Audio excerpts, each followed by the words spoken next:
بسم اللہ الرحمن الرحیم۔ آپ علیہ الصلاۃ والسلام کی سنت ہے کہ جب کوئی بیمار ہوتا تو آپ صلی اللہ علیہ وسلم اس کو دم کرتے، کوئی دعا پڑھ کر اس پر دم کرتے یا اس کو پڑھنے کی تلقین کرتے۔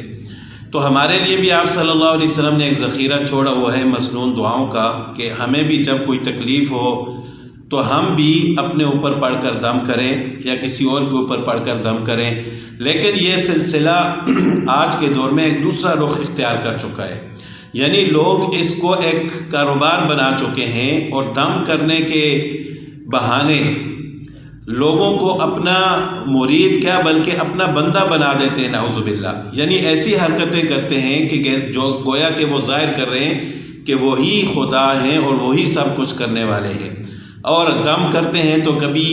مریض کے منہ سے سوئیاں نکل آتی ہیں، کبھی کیلیں نکل آتی ہیں، کبھی انڈے سے کیلیں نکال رہے ہوتے ہیں، کبھی آنکھوں سے موتی نکل رہے ہوتے ہیں۔ تو یہ عجیب عجیب حرکتیں ان لوگوں کی،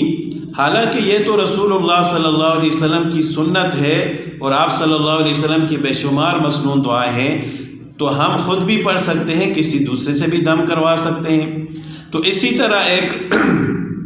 بیروپیہ جو کچھ عرصے سے مشہور ہو چکا تھا حق خطیب کے نام سے، تو اس نے بھی یہی کام شروع کر دیا، میڈیا پہ آ کر میں فلاں کے جادو ختم کر رہا ہوں، فلاں کے منہ سے سوئیاں نکل رہی ہیں، کیلیں نکل رہی ہیں، عجیب عجیب حرکتیں ہیں اور لوگ اس کو سر پر اٹھا رہے ہیں۔ تو ہم اس معاملے میں داد دیتے ہیں اقرار الحسن کو، جو مشہور اینکر ہے، اس نے اس کے خلاف آواز اٹھائی اور وہ واقعی تعریف کے لائق ہے، اس کو داد دینی چاہیے۔ اس نے بہادری دکھائی کہ ایسے شخص کے خلاف اس نے آواز اٹھائی۔ آواز تو ہم سب کو اٹھانی چاہیے تھی، لیکن اس نے پہل کی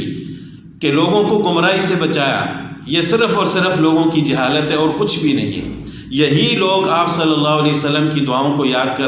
کر کے اپنے اوپر دم کریں تو اللہ تعالیٰ کی ذات وہی اثر ان کی زبان میں بھی پیدا کر دے گی۔ لیکن جہالت کی وجہ سے لوگ کہاں سے کہاں تک پہنچ جاتے ہیں اور جادو کے ڈر سے کیا کچھ کرنے لگ جاتے ہیں۔ تو اقرار الحسن صاحب کو بہت بہت مبارک بھی، اور ان کو داد دینی چاہیے کہ انہوں نے اس فتنے کے خلاف آواز اٹھائی، اور ہماری دعا بھی ہے ان کے ساتھ کہ انشاءاللہ اللہ تعالیٰ ہم کو کامیاب فرمائیں گے۔